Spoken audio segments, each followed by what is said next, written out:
Welcome to the Latina Leaders Podcast, where we celebrate, empower, and uplift Hispanic and BIPOC women. I'm your host, Jennifer Cortez, creative entrepreneur, founder of Latina Leaders, and an advocate for La Comunidad.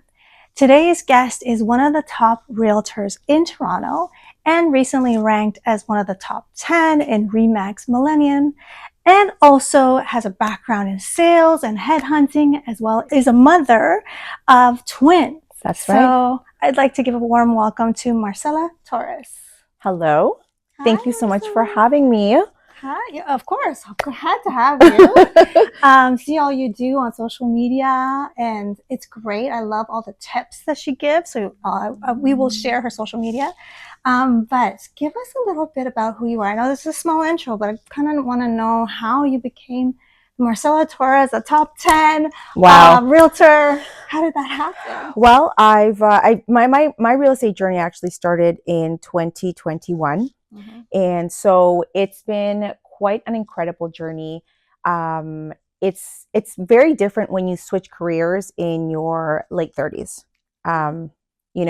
It's a very different life and it's a very different pace. And as you mentioned, I am a mother of multiple, so twins. I'm mother of twins.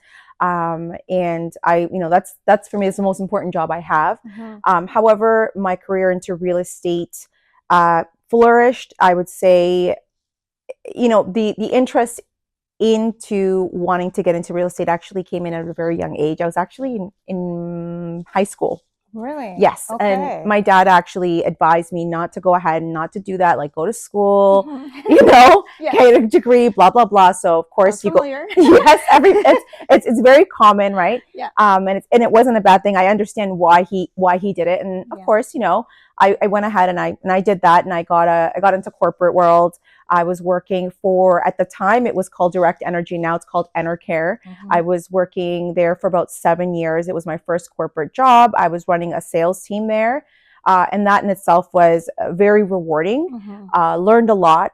After that, I went into headhunting, and that was very heavy sales. So that was also a different turning point for me. It was actually, it actually positioned me for the job that I have now, for the career that I'm in right now, because it's so very, very heavily focused on making sure you set people up for success, right? So headhunting is the business of finding great talent and then placing them and marrying them with a fantastic opportunity, right? Yeah. An opportunity that's supposed to be better for them and more rewarding for them and is going to, let's say, bring them up to the next level professionally, right? So you're finding talent and you're pitching your services to those organizations, letting them know what you offer, whether you specialize in professionals in tech or professionals in finance and accounting or administrative professionals, whichever area or line of business that you work in, you're pitching that talent to those companies, right? And it's also about finding good talent. So you're always scouting for good people, always on LinkedIn, looking for the next best talent. It's almost like, looking for your next Brad Pitt, right? Yeah. And pitching them, right? So in that case, I would say that role itself really led me into, going in this direction of real estate. I said, you know what, I'm already working a role that is mainly commission focused, right? Mm-hmm. So you are looking for your own leads, you are looking for your own clients, and you're selling yourself as a professional with these companies or corporations. Right. And so with that being said, I said, you know what, it was, we just got into COVID. Okay. It was 2021. Okay. And I said, what's the worst that can happen? It was actually 2020 is when I started my course. Oh, okay. Yes, while I was still working. And I said, you know what? I'm going to take my course. Time. I know. I was like, you know what? I didn't have anywhere to go. I was working full time and studying full time. I got my real estate license, and you know what? It was, everyone's been so amazing and very supportive, and everyone's applauding my efforts, because to get to this point as quickly as I have, Jennifer, it's not something that happened overnight. I really do work hard, and I promise you, I believe you. I know it's crazy, because sometimes our lives as realtors look luxurious, or we're doing amazing, like we're at these beautiful events, and we're at these broker opens, and we're doing all these great things, but it really does take a lot of work and a lot of nurturing relationships, a lot of conversations, and also learning who your clients are. Right. And every client is different, and every client requires different things. And everyone has a different journey in life, and it's up to you as your realtors to set them up for success, the same way that I was setting people up for success in the past with their careers. And now it's more in regards to building wealth and building a future. No, it's a hustle. It's a complete hustle. And I know what you're saying. Like, you have to be out there. You have to make those connections. And I see the hustle. For the short period of time that I've gotten to know you on social media, she gives great tips on social media all the time. That's actually something I want to talk about. If you don't mind, maybe talk about a couple of red flags for buyers looking for homes. That would be great. Yes, red flags for buyers looking for homes. So I'll give you some red flags for buyers that are looking for homes, and the red flags that you should see in your realtor. Oh, okay. Yeah. So this is a big one for me, and this is a very important one. And I speak from experience, right? Because I've purchased properties in the past, and I've had negative experiences in the past. Now I know they're negative because I see how I was taken or brought through the path of that sale, and I felt like it could have been done better. So I would say one of the red flags when you are working with a realtor, first one is when they're pushing you to buy something right now. Yeah. Your realtor first of all, you need to interview your realtor to make sure that there's a match, because when you are partnering up with somebody to purchase a property, you need to make sure that you're both in alignment 100%. with communication style is one of the things that is huge. Alignment with values as well, and that they have the experience or that they have the patience that you might require depending on the type of real estate journey that you're going on, whether you're a first-time home buyer, whether you're really recently divorced and you're looking to start life over again, whether you have poor credit and you are going to be requiring a private lender. It could be your investment property that you're going into. You need to find someone that's going to understand your needs and understand how you like to work as well. 100%. So when you reach out to a realtor and you're not really being guided or being given the full picture, right, with all the features and benefits of the property or the route that you want to go, you need to be given the pros and cons, right? Yes. So a lot of times, sometimes what we do in sales is, as salespeople, it's natural. We want to sell you on all the great things, right? Yeah. But as a realtor, because this is the biggest investment in your life, probably the biggest purchase you're going to make, it's important that somebody also gets you or prepares you for what any potential consequences or anything that could go left if, let's say, you were to make different decisions along the way. That is amazing. So the fact that you literally changed your career during COVID-19, and when you change your career, would you agree it's kind of like you get kind of, I don't know about you, get kind of anxious because you're not sure what is coming next? Or how did you go about, or were you just like ready? So I'll share something very personal, and probably something I don't share a lot with on social media. But I think the people that know me know. During 2019, 2020 is when I went through my separation and divorce. And at that time, it was like a pivotal moment for me. It was an ending of one area of my life, of one chapter, and it was a beginning of another. And I, at that moment, I felt so much. I wasn't sure if it was a fear or if it was that adrenaline rush of like, oh my God, Marcela, this can't stop. Like, you can't feel feelings right now. You have to go with everything that you've ever wanted to do. This is your moment. This is your time, and you have to go. So there was a lot of, I felt like I was driven a lot by what I had just gone through, because I felt like at this point, I'm like, okay, you have a clean slate. Right. You are working with a blank canvas, and this is completely up to you. And during that time as well, I will have to say I went through a transformation, a very personal transformation, not just professional, but it was the personal transformation that allowed me to move professionally in my career. And that same transformation has allowed me to level up and elevate, not just as a professional, but as a person. And that was a lot of, apart from studying for my real estate exam and working full time, I did a lot of reading and I did a lot of soul searching and tried to understand myself a little bit better. That's excellent. Yeah. And something that I can really say I hold on to is I became accountable for my decisions, my actions, and the outcome. Yeah. And it was always me. It always came back to me. I was no longer in a place where I was like, oh, I was late because of that, or victim. That's right. That whole victim mentality that I sometimes put myself into to justify for why things weren't working out or things didn't go my way. Once you go solo, it is absolutely empowering. And I'm not saying I'm not advocating divorce. I'm not at all. I'm just meant like for my journey, that's what I needed. Of course. That's what I needed. And just to add to that, I do have an incredible relationship with my ex-husband. Okay. He's an incredible father. We are actually very good friends.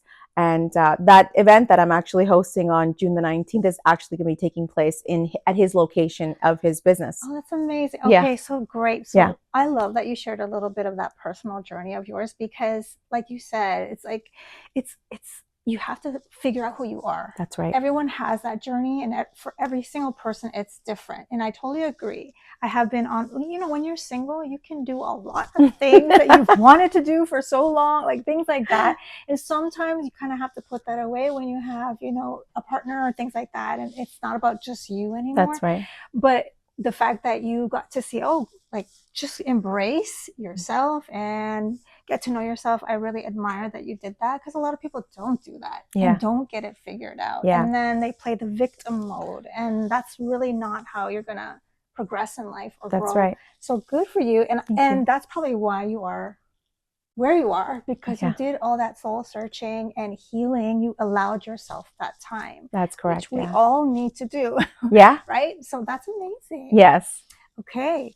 So I said you had twins. Yes. They are twin girls. They are they're twin girls, and they are fraternal twin girls. So they look nothing alike.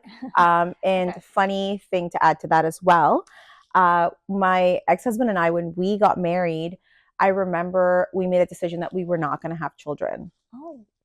Yes. So we decided we were not going to have children. And lo and behold, God blesses you somehow, some way. You were meant to have children. I was like, wait, you're pregnant. I was like, we weren't supposed to get pregnant. And wait, you're having two? That's insane. Once you're done.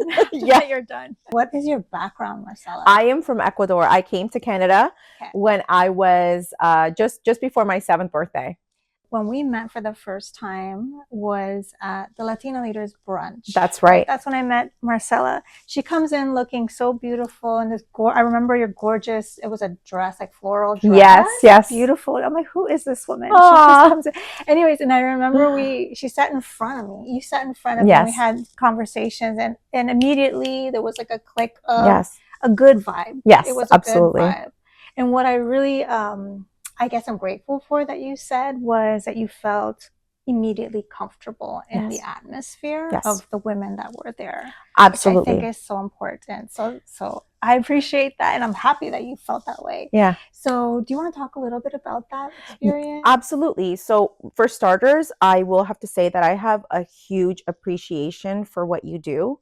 Thank you. Latina Leaders is something that I have been advocating for so long, and I've actually been talking about this to friends for years. I'm like, I don't feel like we have created a platform for us as Latinas, because there's so many great, wonderful women that I meet all the time. 100%. You're all out there, you're all beautiful, you're all successful, you're all out there hustling, whether you're a MILF or an executive baddie, like you are out there killing it. And I love to meet new people, especially, my industry, but more so, I felt like we were missing that. And, one of the things that I'm, that I guess you could say I'm very opinionated about is sometimes I hear that the Latina or BIPOC women sometimes are underrepresented. But for example, like sometimes I think about it and I'm like, wow, as Latinos, we have we have so much space here in Toronto. We're so popular. We have salsa in St. Clair. There's reggaeton fest. There's all these amazing things. People love Latinos. Like people literally save up all their money all year long to take a flight out of here to go to a Latino country. That's true. That's how much we are so incredible with our food, with our culture, with our music. Mm-hmm. And one of the things that I find is that we're not so much underrepresented as much as we're not represented in the right light, right? I feel like this platform that you have is something that's going to allow us to shine even brighter. Because thank you. Yeah, because the thing is you shine bright right now with this. And let's say us, the women that support you, we help you shine bright. And by doing that, we shine even brighter. That's exactly why I started this. Because that is the only way. I totally feel what you're saying about how sometimes we're put in the wrong light. Latinas are put in there's a lot of stereotypes also about Latinas. Yeah. And we're not all the same. No, we're not. We all are different. And that's why I think it's important to have conversations so people can learn from us that a lot of us, from the women that I've been talking, including myself, including my abuelita, including my mom, very passionate about life and very strong. Beautiful. Yes. Very, and that's part of the reason why I started this, because it's just like, this needs to be done. I really feel like there's something missing and we need to collaborate together. That's right. Because that's the only way we're going to continue to grow. And this is a very powerful tool that you are giving others and women, because it's not just a platform.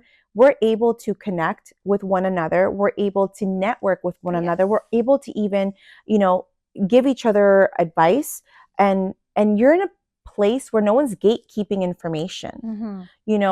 There's a lot of different communities out there, big communities of a lot of different people, where I don't see a lot of Latinas go there. I might be the only one sometimes that'll go to certain events where I'm thinking, wow, there's not enough of us out here mingling and trying to connect and trying to talk to other people or trying to learn this. You kind of feel lonely in that room, right? It really depends where you go. For example, this Mississauga, right? That's another reason why I started this, because there's nothing happening in terms of I wanted to meet women like me, basically like me, that are professional women, Hispanic women.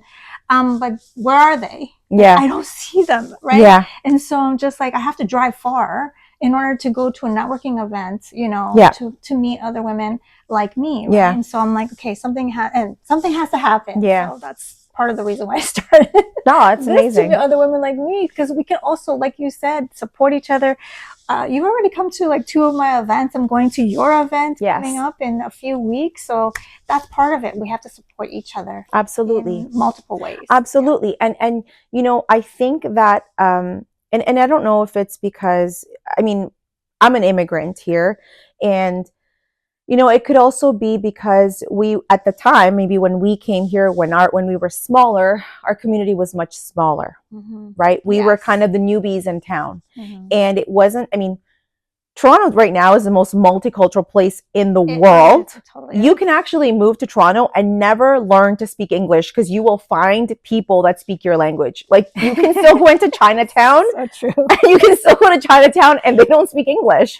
Yeah. There's Little Portugal, where I've gone to a little market and the lady doesn't speak English. Yeah. She speaks Portuguese, so right? Yeah. I've met so many old Italian people, that don't speak English. I think it's fantastic that you can move out here now, right? Where back then, I think back then we were still integrating, and that integration is something that I think took some time. But look at us, we've blown up.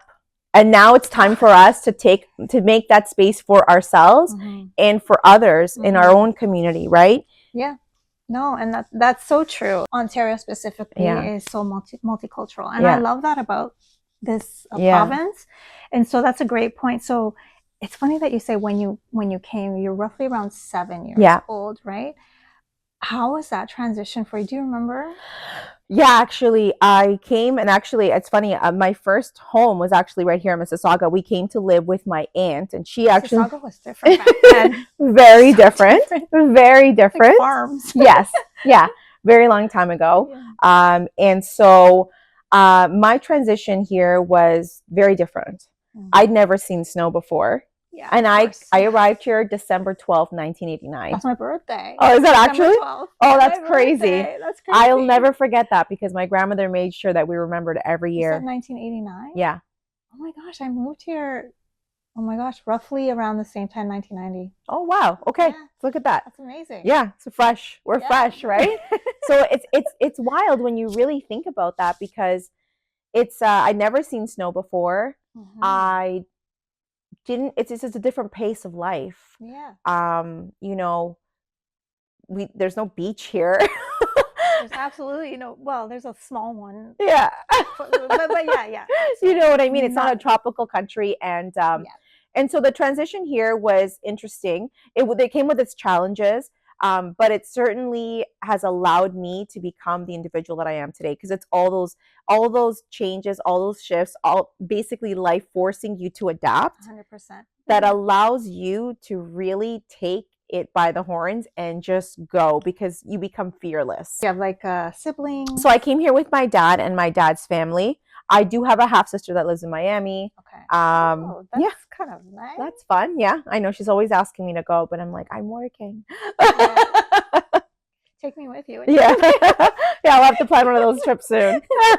Speaking of you coming as an immigrant, that you were here at 7 years old, so you know what it's like. So maybe, do you have any advice for younger Latinas, maybe that were in your position, coming young, maybe still in elementary or high school? What would you say to them, or maybe even your younger self advice? I'd probably say integrate yourself with other people, not just from our culture, right? Because this is how we grow as people, right? Yes. Not just from our culture. Integrate yourself with people from other cultures, other walks of life, other experiences, other lines of businesses, because you are going to be taking so many little pieces and you're going to be able to build your own kind of vision of who you want to become based on those conversations, based on those experiences, and based on those connections, right? Because what happens a lot of the time is sometimes we like to stay in our own kind of little fishbowl, right? Yeah. And it's hard because our cultures are so strong-minded. It's so much fun to stay here. It really is a lot of fun. Sometimes a comfort level, yes, right? absolutely. Yeah. It is absolutely, and it's a lot of fun to be here. But my encouragement, or the thing that I would probably advise other young girls or young Latinas is go out there, step outside of here, step outside the comfort zone, have conversations with somebody that, that doesn't have the same walk of life as you, have a conversation with somebody, a completely different culture, religion than you, and, make connections, make friends, go to those places that you are afraid to step into. So face your fears. Do you know what I mean? That's a great piece of advice, because that is the only way, even from my experiencing, facing your fears is the only way you could learn and adapt. Absolutely. And become, evolve, I should say. That's right. That's the only way you could evolve. Yeah. Otherwise you stay in your comfort zone. That's right. That's it. And that's why even now, even as adults, we don't stop growing. We don't stop evolving. That's right. We're, like you recently, all of a sudden top 10 realtor. So congratulations on that. Speaking of you moving here again and coming as an immigrant, can we talk a little bit about, you said your Ecuadorian background. What's your experience in the culture moving to Canada? Ooh, that's a good one. So I was pretty much pushed to integrate myself into the Canadian culture quite quickly because I was, my father's only daughter. So in a way, you kind of don't have a choice. My dad was working a lot. And my cousins that were here, they were born here, they speak English. So you were kind of forced to speak English with them, right? Yeah. Now I am very fluent in Spanish, but it hasn't been as of late. Like it's only been as of late that I've become more involved within my own community. But one of the things that I have noticed, and one of my observations has been, sometimes you'll see more of the, I would say more the seasoned folk, the people that have been here for quite some time, more the older generation. Sometimes they can be very judgy with some of the individuals or some of us that maybe aren't as involved in the culture, or maybe our Spanish isn't so great. And sometimes you get a little bit of the side eye or a little bit of the judginess. And for anybody watching, no habla español. I know. So, I understand that. And it's absolutely wild because instead of them inviting you to be closer to that community, it actually makes those people that they're judging on, makes it almost shuns them from it, right? Because they don't feel like they're worthy, or they're not good enough, or they're not at that level. And something that we do have to remember is that we are all a community. We are all one. We are all, we're all of the same culture. We may not have the same language skills, right? But with that being said, we're still Latinos, right? Exactly. And thank you for saying that, because I have spoken to several Hispanic women, and the reason why this podcast is not 100% Spanish is because there's a demographic that speak no Spanish at all, right? And there's a demographic that speaks some Spanish, and there's a demographic that just wants to learn about the Hispanic culture that is not even Hispanic. That's so right. That is the reason why I feel like that was missing, specifically in this area, because I don't want people to feel left out. Like, there's certain people that shouldn't feel exactly what you said. And I have even experienced that myself. When I walk into a room, there's a bunch of, Hispanic women all speaking Spanish, which is fine. My Spanish, I still, I speak it, but I don't speak it enough every single day. So, I get the judgy looks sometimes, right? And that's unfortunate. And so that's why I'll speak my Spanish, and they're like, "Oh, you can actually speak." I'm like, "Yes, I can," but I don't like the, the side eye in the beginning, whatever, just the judgmental. But I get that too, and so we need to stop that, and that's why we're talking about this. We really need to stop that. I know our culture is beautiful. Yes. We're not, because we speak English does not mean that we don't embrace the culture. That's right. Because that's a part of who we are. That's right. Our parents, our abuelitos that came here, or mine specifically, our roots, nuestras raíces, like it's so important. I love that you brought that up, because it is an issue, and you're not the only one that have said that. I've heard that from several women, that they feel out of place sometimes, that they speak like, for example, I had an online Latina Leaders meeting, one of the first meetings, and there were some Latinas from the United States, and one of them or two of them said that they spoke no Spanish at all. So why am I going to speak Spanish? Like, I want them to be included, right? Yeah. So I had to speak English the whole time. And, that's completely fine, but I have no issues with that, right? Yeah. So, well, it makes sense. We are living here, right?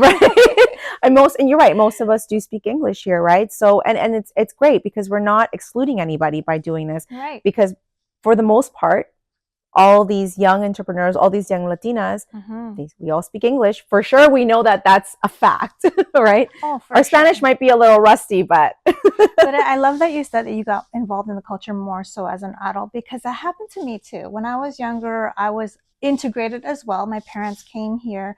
My abuelitos came here. My grandfather came here first. But I was put in public school. I was not put in Catholic school. Okay. Right? I didn't grow up with any Latinos at all. Like, I was just integrated with many cultures. And so it was later on where I went to college.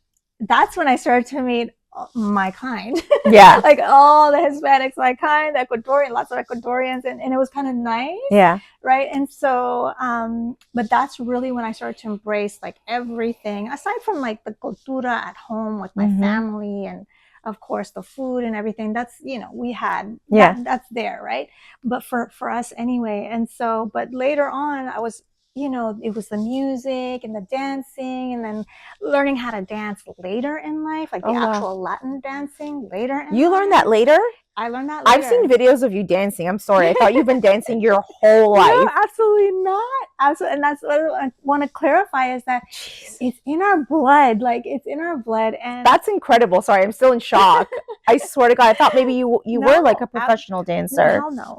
Hell no. Oh my God, that's wild. No, when I was young, like, of course we had our family, get-togethers and things, and there was music and comida, all that stuff. of course, there was a little bit of dancing, but it was not like, like you see here, like nothing like that in our family. Nobody awesome. dances like that in my family, right? And so, aside from one of my uncles and my aunts, they took lessons. They took lessons, right? See, so because it looks nice, it looks prettier. So when I used to watch them all the time, I'm like, I wanna learn how to dance like that. That's so I love pretty. That. It's pretty, right? Yeah. And so eventually, I started to take Latin dancing. This is amazing. Like as an adult. This is not as a teen or like preteen, nothing. As an adult, but I felt almost like I should know this. Yeah. Like I had that feeling inside of me, like I should know this.